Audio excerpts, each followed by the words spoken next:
Guys, pasensya na hindi ko nagkanina na videoan, pero nakakuha tayo dito ng fry kayo. Diyan, nakakuha ko ng fry dyan. Tsaka dito. Tsaka dito guys. Yung dalawang tab na yun guys, nakakuha tayo ng fry. Papakita ko sa inyo din dito sa baba. Sorry guys, limutan ko ng videoan kanina kasi since ginagamit ko yung flashlight ng cellphone. Dito na guys, nilagay ko na sila dyan.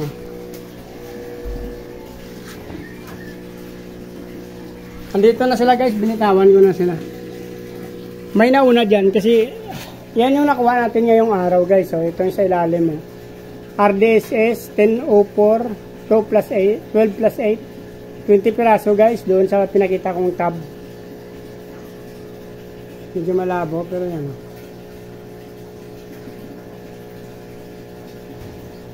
Medyo madilim kasi ngayon guys, parang ulan.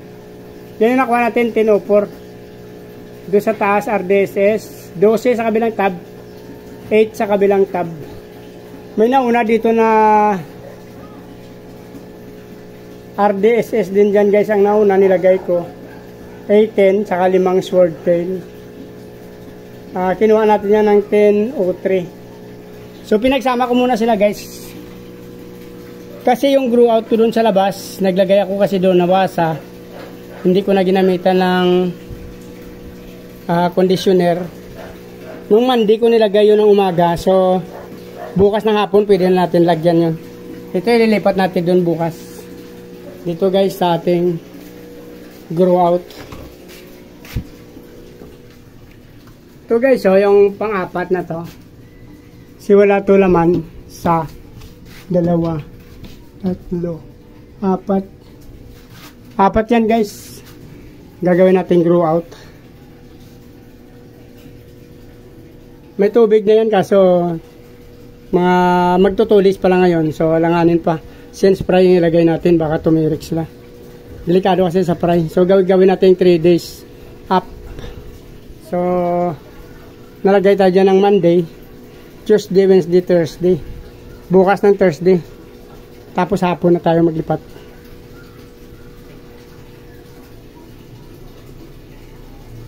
Diyan natin ililipat yung fry doon na nakuha natin kahapon tsaka yung ngayon. Dito kasi may mga laman na ito guys, mga breeder yan. Ito breeder.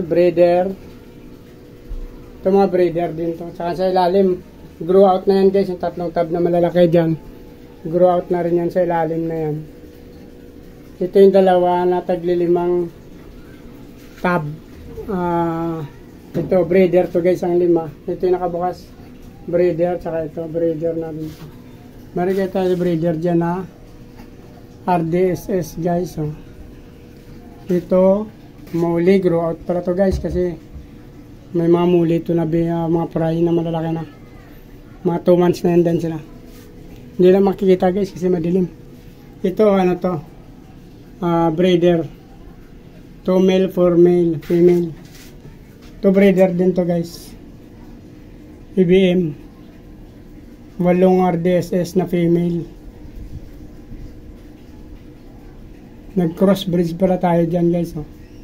Yung ating male dyan IBM 2. Yung RDSS natin 8 na female. Ito naman RDSS breeder din yan guys. Ito breeder din to ng muli. Ito breeder na RDSS pa rin. Marami tayong RDSS na breed guys.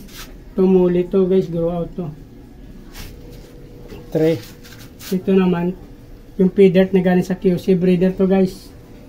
Ito pa yung feeder natin na breeder na galing Bulacan kay Jim Aquatics. Ito sila guys. Di ba kanina guys kasi madilim nandyan. Tsaka maitim yung ating tab.